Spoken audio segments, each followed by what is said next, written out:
Kick, the 15-minute fantasy football podcast. I'm Paul Stoltz, alongside my co-host Anthony LaFurry, and we're coming at you with the ultimate fantasy football prep show. We call it 15 games in 15 minutes. These episodes are blazing fast, so get your pause button ready. If you haven't already done so, please follow us at FCK Podcast on Twitter, on Instagram. Tomorrow at noon Eastern Time, Anthony will be live on Instagram to answer all of your start-sit questions. Also on Tuesday, we will be releasing our waiver wire episode, and on Wednesday, we will be releasing our trade target episode. Please go ahead and hit subscribe so that you will get a reminder every time we release one of our episodes. All right, Ant, without further ado, let's hit them with the first game. I'll go first. 4-2 Colts, 3-3 Lions. I smell upset in this game. The Lions defense is my sneaky start of the week in daily fantasy leagues. They've only allowed one 300-yard passer so far. The only guy I'm starting confidently for the Colts this week is Jonathan Taylor. No T.Y. Hilton for me. He's going to be covered by star rookie corner Jeff Okudah of the Lions. The sleeper start for me, especially in a DFS league, at wide receiver is going to be Marcus Johnson. He's been playing really well of late, and he's got some decent rapport with the slow-armed Phillip Rivers. As for the Lions, AP is going to continue to be a thorn on our side. Don't start him, but definitely start Swift because they're figuring out more and more ways to get him the ball. Galladay is somewhat safe because of his height, but it's a tough matchup for him with the physical Xavier Rhodes. Stafford will have to get rid of the ball quickly due to the Colts' really good pass rush. That does bode well for Marvin Jones, who's a better underneath route runner than Galladay. And Hawkinson is startable as well. We see how Stafford loves him in the red zone. 2-4 New England at 5-2 Buffalo. New England is really banged up on both sides of the ball, including Stephon Gilmore, who's been limited in practice all week. Edelman is also out. Buffalo's also banged out. Micah Hyde in particular is in concussion protocol, so take a look out there. However, I think this is a statement game for the Bills, especially their defense. New England is actually 28th against defense as well. So I think not only are the Bills a strong regular play, but I also think they're a sneaky good DFS play as well. I think with the Bills' offense, you got to worry a little bit about Stephon Gilmore. I think he'll be a go, which could limit Diggs, but I'm going to let you all in on a little secret. In 7 years, Stephon Gilmore currently has his worst Pro Football Focus grade, so he might be a little bit vulnerable. I also like Devin Singletary, as New England is 21st against running backs right now. For New England, they're a mess. I recommend Cam in regular leagues. I don't even know about DFS, and I can't, in good conscience, recommend anyone else on New England's offense. 5-1 Titans, 5-1 Bengals. If you listen to the media narrative, it seems to be that the Titans' defense is all world. They're not. 4 of their last 5 games, 27 points, 30 points, 31 points, and 36 points. And they're giving up 145 yards per game on the ground. All the Bengals are startable to me. Burrow, Gio Bernard with Mixon out again this week, T. Higgins, Tyler Boyd, A.J. Green, all startable as flex. Tyler Boyd as a wide receiver too. He's my favorite of the bunch. As for the Titans, the Bengals D-line is finally getting healthy, but I'm not worried about Derrick Henry at all. I like A.J. Brown, of course, play him. No interest in Corey Davis, no interest in Humphreys. As for Jonnu Smith, I want him to show me something before I start him confidently. If you have no other option, go for Jonnu. If you do have another option, I'd go there. 4-2 Saints at 5-2 Bears. Bears are really banged up in a worrisome way right now. Allen Robinson and Khalil Mack did not practice on Thursday. That is not a good sign. That being said, if Robinson is a go, I love Nick Foles this week. New Orleans' pass defense is horrible. They're actually ranked 30th against quarterbacks, so he should be in for one of those big Nick energy games. I also really like Jimmy Graham for that matter, and Robinson obviously as well. As far as the Saints are concerned, go with the usual suspects of Kamara and Michael Thomas. Just make sure Michael Thomas is going to play. He's been limited in practice, but he has practiced a little bit, so I think he's a go. Outside of that, the Bears defense is tough. Maybe you could look to the other receivers if Khalil Mack is a no-go and maybe Breeze, but stay away from everyone else in DFS and maybe even standard formats. It's not every day you get to see the best team in the NFL play the worst team in the NFL, and that's probably what we've got here. But here's the thing. Mahomes, Kelsey, Tyreek Hill, it's not like they're going to go bombs away for 4 quarters.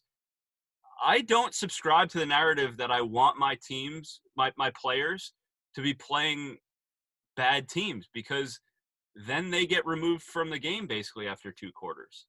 So I don't love Hill. I don't love Mahomes. I don't love Kelsey.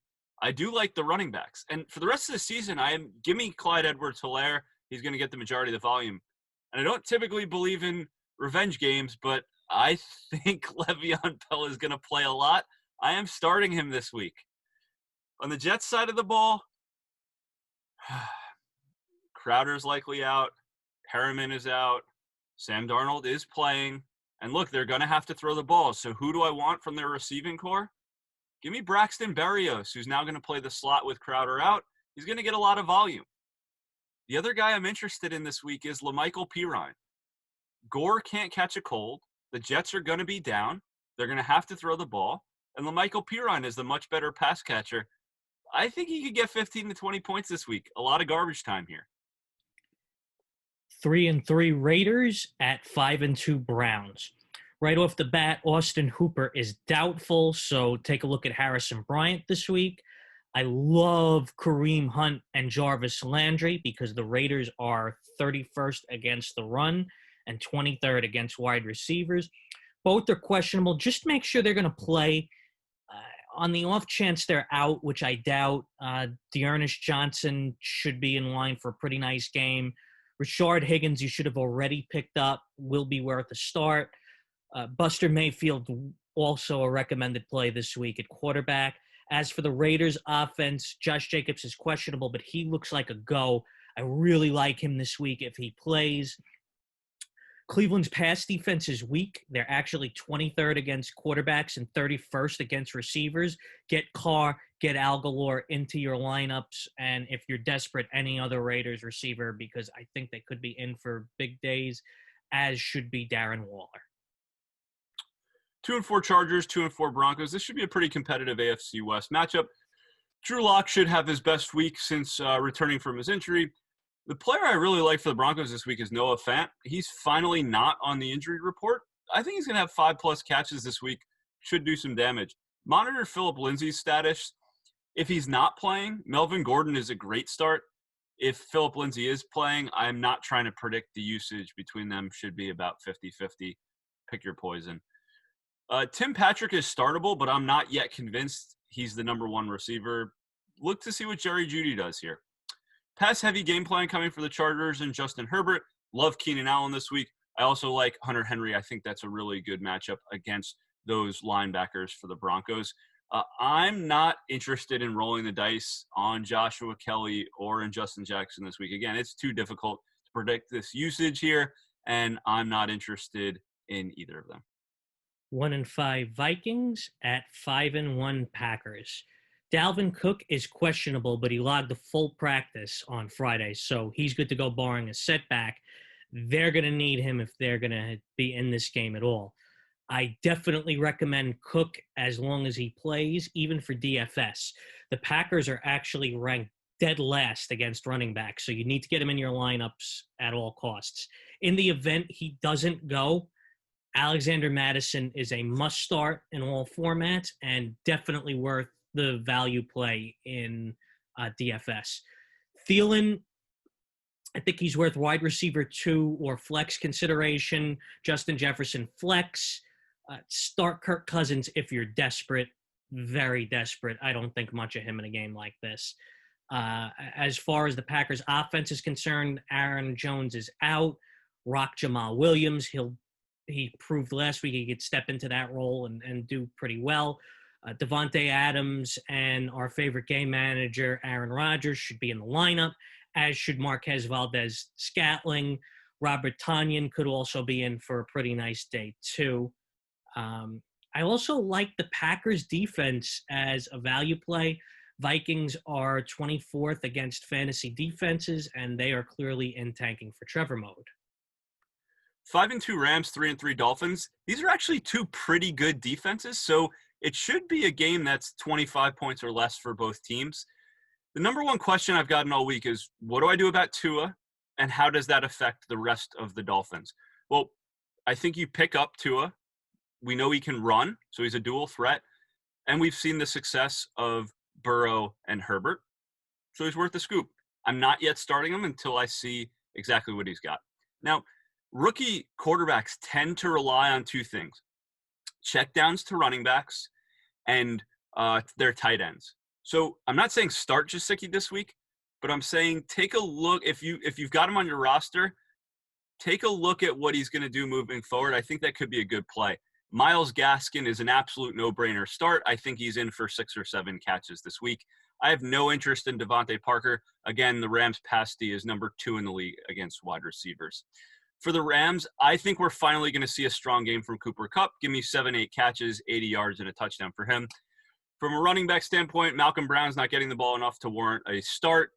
Henderson is, I like him as a flex, don't like him in daily leagues, don't like him as my running back number 2.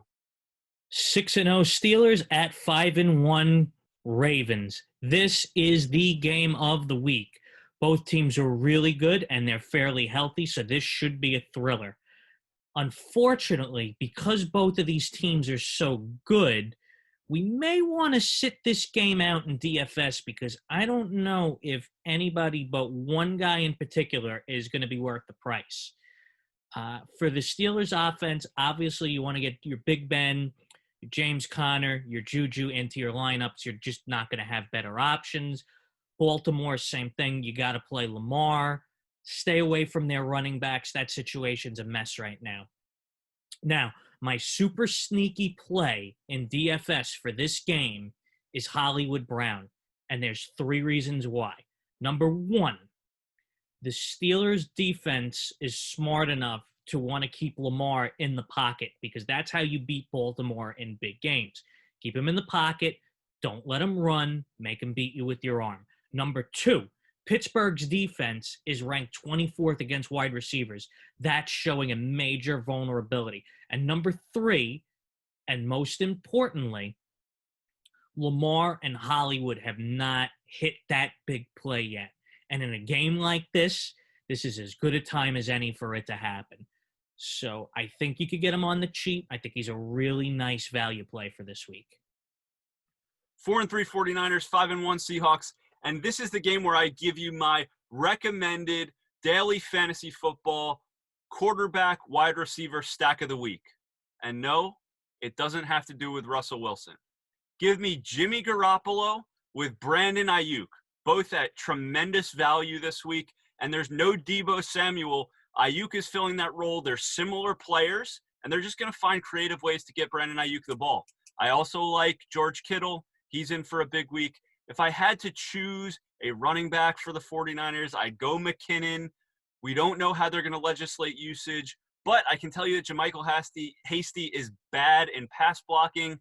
There's also a rumor that Tevin Coleman is coming back this week. I don't really want to touch that backfield. Go ahead and scoop Tevin Coleman, though. On the Seahawks side of the ball, it's even worse from a running back perspective. If anybody tells you they know who's playing this week for the Seahawks, they are full of it. Hyde is doubtful. Travis Homer, questionable. Chris Carson, questionable. The only healthy one is DJ Dallas, but frankly, the 49ers run defense is so good, I don't want any of them. Pass-heavy game plan for the Seahawks this week. Give me both Lockett and DK Metcalf. 2-5 Cowboys at 2-4-1 Eagles. My God, how the mighty has fallen. This is the game for first place in the NFC East this week. Holy mackerel. So, big story heading into this game is the quarterback situation of the Cowboys. Andy Dalton has somehow been upgraded to questionable, but he's still going through concussion protocol. Cowboys are trying to be coy. At this point, it's going to be, and we all want the nooch. Ben DiNucci is going to be under center for the Cowboys, most likely.